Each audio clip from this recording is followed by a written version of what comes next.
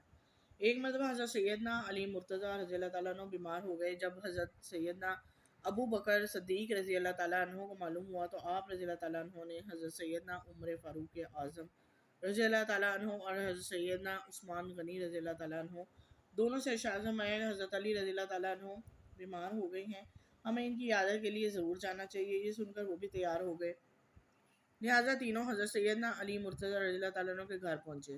حضرت سیدنا علی مرتضیٰ رضی اللہ تعالیٰ عنہ کی مرض میں کمیاں آ چکی تھی اور آپ کی طبیعت بھی کافی بہتر ہو چکی تھی۔ دروازہ کھول کے جیسے ہی آپ رضی اللہ تعالیٰ عنہ ان تینوں بزرگوں ہستیوں کو دیکھا تو خوشی سے دل باغ باغ ہو گیا اور انہیں اندر بلا لیا۔ تینوں مہمانوں کو دیکھ کر آپ رضی اللہ تعالیٰ عنہ کا دریائے ثقافت جوش میں آیا اور ان مبارک مہمانوں کی ضیافت کے لیے اندر تشریف لے گئے تاکہ کچھ کھانے میں لے آئیں، لیکن ان مہمانوں کی ضیافت کے لیے گھر میں کچھ بھی نہ تھا، البتہ صرف ایک صاف اور شفاف برتن میں فقط ایک فرد کے لیے تھوڑا سا شہد موجود تھا، اس میں ایک کالا بال پڑا ہوا تھا۔ بہرحال آپ وہی لے کر ان تینوں مبارک مدنی مہمانوں کی خدمت میں حاضر ہو گئے۔ اس شہد والے برتن کو سامنے رکھ دیا۔ جس برتن میں شہد تھا وہ سفید رنگ کا تھا اور اس وقت بہت چمک رہا تھا۔ سید علی مرتضیٰ شیر خدا رضی اللہ تعالیٰ عنہ کی اس پرخلوص میزبانی کو دیکھ کر ان تینوں مبارک مہمانوں کے دل میں خوشی اور مسرت سے جھوم اٹھے۔ حضرت سیدنا ابو بکر رضی اللہ تعالیٰ عنہ نے چاروں دوستوں کی اس پیاری محفل کو مزید خوشگوار بنانے کے لیے ارشاد فرمایا، کچھ کھانے سے قبل کھانا لائق نہیں ہے، یعنی ہمارے سامنے ایک سفید چمکدار برتن میں تھوڑا سا شہد ہے اور اس میں بھی سیاہ بال ہے، لہٰذا کھانے سے قبل ان تینوں چیزوں یعنی اس برتن، سیاہ بال کے بارے میں سب کچھ نہ کچھ گفتگو کریں گے۔ آپ رضی اللہ تعالیٰ عنہ کا یہ مشورہ سب کو بہت پسند آیا اور سب نے رضامندی کا اظہار کیا۔ پسند آیا، سب نے رضامندی کا اظہار کیا، البتہ یہ مطالبہ کیا گیا کہ آپ رضی اللہ تعالیٰ عنہ چونکہ ہم میں سب سے زیادہ عزیز و مکرم اور ہمارے سردار ہیں تو لہٰذا گفتگو کی ابتدا آپ سے ہوگی۔ آپ نے فرمایا ٹھیک ہے، پھر ارشاد فرمایا اللہ کا دین اس برتن سے بھی زیادہ نورانی ہے، اللہ کا ذکر اس شہد سے بھی زیادہ میٹھا ہے، شریعت اس بال سے بھی زیادہ باریک ہے۔ حضرت سیدنا ابو بکر صدیق رضی اللہ تعالیٰ عنہ کے بعد حضرت سیدنا فاروق اعظم نے یوں لب کشائی کی کہ جنت اس برتن سے بھی زیادہ نورانی ہے اور اس کی نعمتیں اس شہد سے بھی زیادہ میٹھی ہیں اور پل صراط اس بال سے بھی زیادہ باریک ہے۔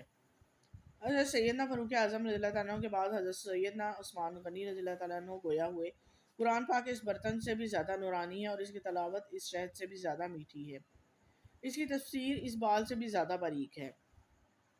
حضرت سیدنا عثمان غنی رضی اللہ تعالیٰ عنہ کے بعد حضرت سیدنا علی مرتضیٰ رضی اللہ تعالیٰ عنہ نے یوں فرمایا، میرے گھر میں تشریف لانے والے مہمان اس برتن سے بھی زیادہ شفاف اور نورانی ہیں، ان کا کلام اس شہد سے بھی زیادہ میٹھا ہے، ان کا دل اس بال سے بھی زیادہ باریک یعنی نازک ہے۔ جی کتنی خوبصورت اور کتنی پیاری باتیں تھیں جو چاروں خلفائے راشدین نے آپس میں ایک دوسرے کے لیے فرمائیں، اور یہ باتیں یہی لوگ کر سکتے تھے جو کہ خوبصورت لوگ تھے، خوبصورت دل رکھتے تھے۔ چلتے ہیں اپنے نیکسٹ ٹاپک کی طرف، بھی کا شاندار خاتمہ۔ حضرت سیدنا ابو بکر صدیق رضی اللہ تعالیٰ عنہ کے آزاد کردہ غلام حضرت سیدنا عامر بن فہیرہ رضی اللہ تعالیٰ عنہ غار ثور والے پہاڑ کے آس پاس دن بھر بکریاں چراتے رہتے اور رات کو غار میں دودھ لے کر پہنچ جاتے اور یہ دونوں مبارک ہستیاں دودھ پی کر رات آرام سے گزارتی اور غلام صبح ہانک کر دوبارہ انہیں چرانے لے جاتا۔ 3 راتوں تک یہی سلسلہ چلتا رہا۔ سیدنا عامر بن فہیرہ کون تھے؟ حضرت سیدنا عامر بن فہیرہ رضی اللہ تعالیٰ عنہ پہلے طفیل بن عبداللہ کے غلام تھے اور اسی ملکیت میں تھے۔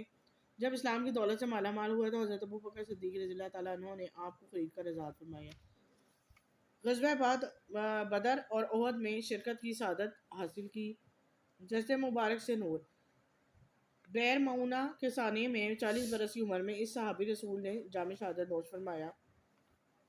ان کو شہید کرنے والے عامر بن طفیل نے جو بعد میں اسلام لے آئے، آپ رضی اللہ تعالیٰ عنہ کا بیان تھا، جب میں نے سیدنا عامر بن فہیرہ پر نیزے سے پہلا وار کیا تو ان سے ایک نور نکلا، اور بعد ازاں حضرت سیدنا عمر بن طفیل رضی اللہ تعالیٰ عنہ دربار نبی صلی اللہ علیہ وسلم سے استغفار کیا کہ یا رسول اللہ وہ کون تھے جو شہید ہوئے؟ تو میں نے دیکھا کہ انہیں آسمان اور زمین کے درمیان اٹھا لیا گیا ہے، یہاں تک کہ آسمان ان سے نیچے رہ گیا ہے۔ تو آپ صلی اللہ علیہ وسلم نے فرمایا وہ عامر بن فہیرہ تھے۔ جی یہ تھے وہ صحابہ جو نبی پاک صلی اللہ علیہ وسلم کی خدمت میں حاضر ہو کر ان کو غار میں آ کر دودھ پلایا کرتے تھے اور ثواب کماتے تھے، اسی لیے ان کا انجام بالخیر ہوا۔ امید کرتی ہوں جتنے پیج میں نے آپ کو پڑھ کے سنائے ہوں گے اس میں آپ کو بھی پسند آئے ہوں گے، مجھے تو بے انتہا پسند آئے، بہت اچھی اور پیاری باتیں تھیں، کچھ سبق آموز بھی تھیں اور کچھ ہمارے لیے قابل فخر باتیں بھی تھیں۔ ان جو امنیہ ماہنامہ آپ کے لیے نومبر کا ہے، اس کو بھی لائک اور شیئر زیادہ سے زیادہ کریں، کیونکہ یہ صدقہ جاریہ ہے، نیکی کو پھیلانا صدقہ جاریہ ہے۔ ہمارے نبی پاک صلی اللہ علیہ وسلم کا بھی یہی فرمان ہے۔ اور میرے چینل کو سبسکرائب کرنا مت بھولیں تاکہ آپ کو نئی اپڈیٹس جلدی ملتے رہیں۔ انشاءاللہ نیکسٹ ویڈیو کے ساتھ جلدی حاضر خدمت ہوں گی، اب تک کے لیے اجازت دیں، اللہ حافظ۔